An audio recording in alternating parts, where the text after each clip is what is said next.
Hello friends, आज का हमारा टॉपिक होने वाला है इन्फेरेंसेस। इन्फेरेंसेस को हमने प्रैग्मेटिक से लिया है। इसके अंदर हम इन्फेरेंसेस को डिटेल में डिस्कस करेंगे। तो बगैर टाइम वेस्ट करते हुए स्टार्ट करते हैं हमारा आज का ये टॉपिक। इन्फेरेंसेस क्या होता है?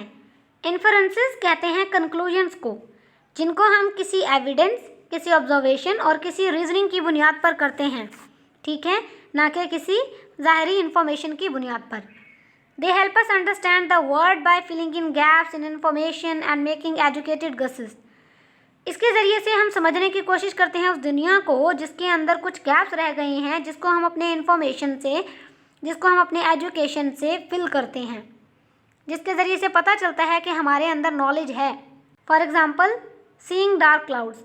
जब हमने देखा कि आसमान पर काले बादल छाए हुए हैं तो हमें ये पता चला कि बारिश होने वाली है, यानी हमने कंक्लूड किया डैट इट माइट रेन सून, कि बहुत जल्द बारिश होगी। Hearing laughter. जब हमने किसी की हंसी सुनी तो हमने कंक्लूड किया कि कोई इसलिए हंस रहा है क्योंकि उसे किसी ने जोक सुनाया है। Finding a broken window. गली से गुजरते हुए जो हमने देखा है कि किसी की खिड़की टूटी हुई है तो हमने कंक्लूड किया है कि किसी इंसान ने वहाँ गलत तरीके से घुसने की कोशिश की है। Functions of inferences. अंडरस्टैंडिंग। आपने अंडरस्टैंड करना है उस इन्फॉर्मेशन को जो कि मिस हो गया है, ठीक है, हमारे एविडेंस में। Problem solving. आपने प्रॉब्लम को सॉल्व करना है, कंक्लूजन्स को ड्रा करना है उन एविडेंसेस के बेस पे जो आपके पास हैं। Decision making.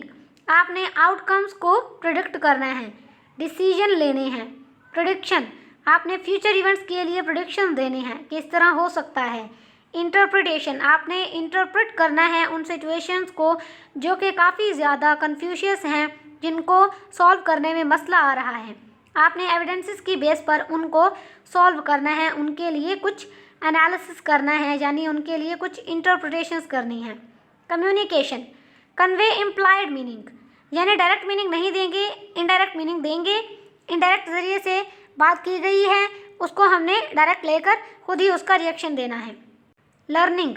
Connect new information with existing knowledge. New information को कनेक्ट करते हैं हमारे एग्जिस्टिंग नॉलेज से। Critical thinking. Evaluate evidence and draw conclusion. हमने क्या करना है, हमारे एविडेंस को चेक करना है और उनसे कंक्लूजन ड्रॉ करने हैं। क्रिएटिविटी। हमारे जो एविडेंस हैं उनको हमने हर पर्सपेक्टिव से देखना है, तस्वीर के एक रुख को देखकर फैसला नहीं सुनाना, ठीक है। अडेप्टेशन, यानी कि एडजस्ट करना है हमारे बिहेवियर को जो हमारे उस कंक्लूडेड इन्फॉर्मेशन की बुनियाद पर हमें दिया गया है, ठीक है। इन्फरेंसेस के कितने टाइप्स होते हैं? इन्फरेंसेस के दो टाइप्स होते हैं, इंडक्टिव और डिडक्टिव। इंडक्टिव में क्या होता है, हम स्पेसिफिक से जनरल की तरफ जाते हैं, और डिडक्टिव में जनरल से स्पेसिफिक की तरफ जाते हैं। हम इसको फर्दर एक्सप्लेन करते हैं।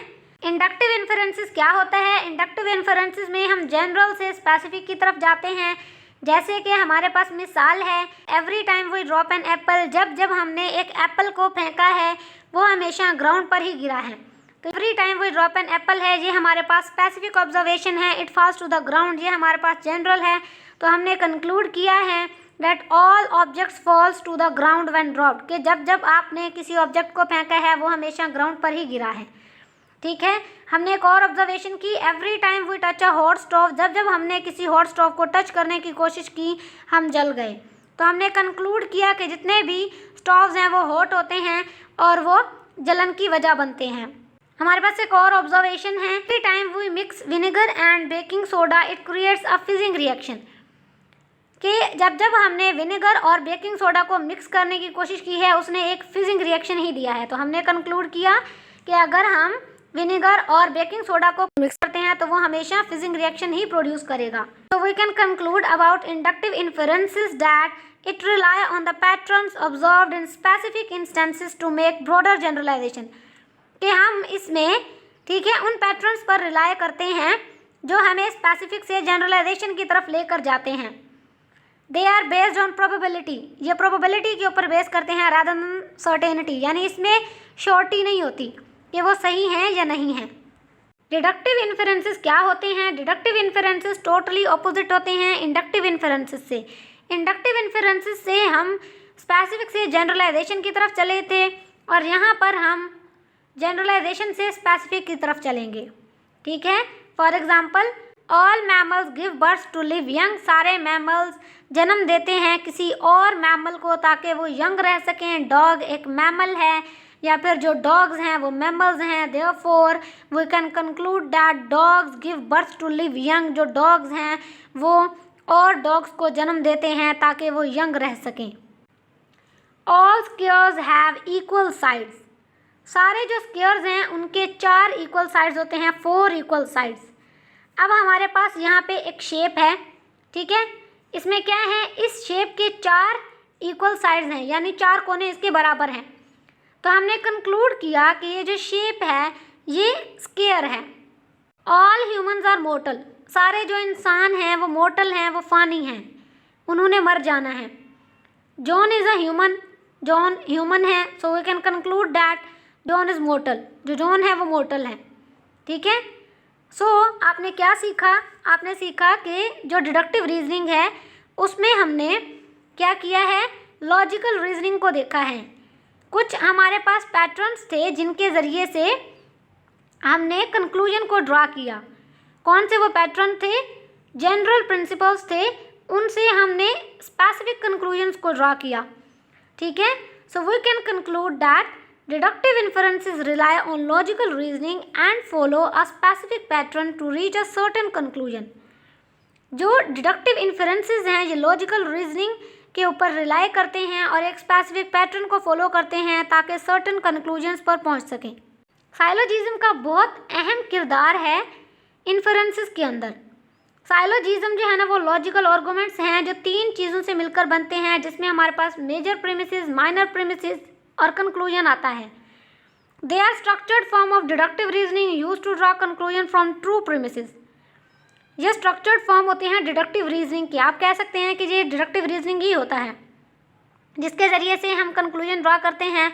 इसके अंदर हम 2 प्रीमिसेस का इस्तेमाल करते हैं। एक हमारे पास होता है मेजर, दूसरा हमारे पास होता है माइनर, ठीक है। जो मेजर प्रीमिसेस हैं उसमें हमारे पास एग्जाम्पल है ऑल ह्यूमन्स आर मोर्टल। सारे ह्यूमन मोर्टल हैं, ये हमारे पास एक जनरल स्टेटमेंट है। माइनर प्रीमिसेस है सोक्रेट इज़ अ ह्यूमन, ये एक स्पेसिफिक स्टेटमेंट है। हमने कंक्लूड किया सोक्रेट इज़ अ मोर्टल, क्योंकि सोक्रेट ह्यूमन है तो सोक्रेट भी मोर्टल है। तो ये हमारे पास हो गया डिडक्टिव कंक्लूजन यानी डिडक्टिव रीजनिंग, ठीक है। कंपोनेंट्स कौन से होते हैं साइलोजिज्म के? साइलोजिज्म के 3 ही मेजर कंपोनेंट्स होते हैं। एक होता है मेजर प्रीमिसेस।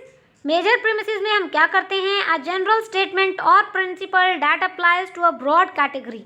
माइनर प्रीमिसेस क्या होता है, वो स्पेसिफिक स्टेटमेंट और ऑब्जर्वेशन जो किसी इंडिविजुअल, किसी सबसेट के बारे में एक कैटेगरी के अंदर दिया गया होता है। कंक्लूजन क्या होता है, a logical deduction drawn from the major and minor premises. वो लॉजिकल डिडक्शन जिसको हम मेजर और माइनर दोनों प्रीमिसेस से हासिल करते हैं किसी रूल को फॉलो करते हुए, और वो रूल हमारे पास होते हैं डिडक्टिव रीजनिंग के, ठीक है, डिडक्टिव लॉजिक के।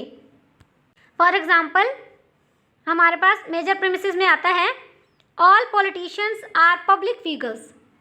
Minor premise, John is a politician, therefore we can conclude that John is a public figure. Another example we have all triangles have 3 sides। All triangles have 3 sides. This shape has 3 sides. Therefore, this shape is a triangle. ठीक है। All mammals are warm-blooded animals. Dog are mammals. Therefore, dog are warm-blooded animals. All birds have feathers. Penguin are birds. Therefore, penguin have feathers. All roses are flowers. This is a rose, so we can conclude that this is a flower. I hope so कि आपको आज का topic clear हो गया होगा। Pragmatic series से जुड़े रहें, इसके लिए चैनल को सब्सक्राइब करें, वीडियो को लाइक करें और बेल आइकन को प्रेस करना ना भूलना, ताकि इस तरह की मजीद वीडियोस आप लोगों को टाइम पर मिल सकें। इसके अलावा आप लोग कमेंट सेक्शन में मुझे टॉपिक सजेस्ट कर सकते हैं प्रैग्मेटिक सीरीज के हवाले से कि हमें कौन कौन से टॉपिक्स इसके अंदर इंक्लूड करने चाहिए।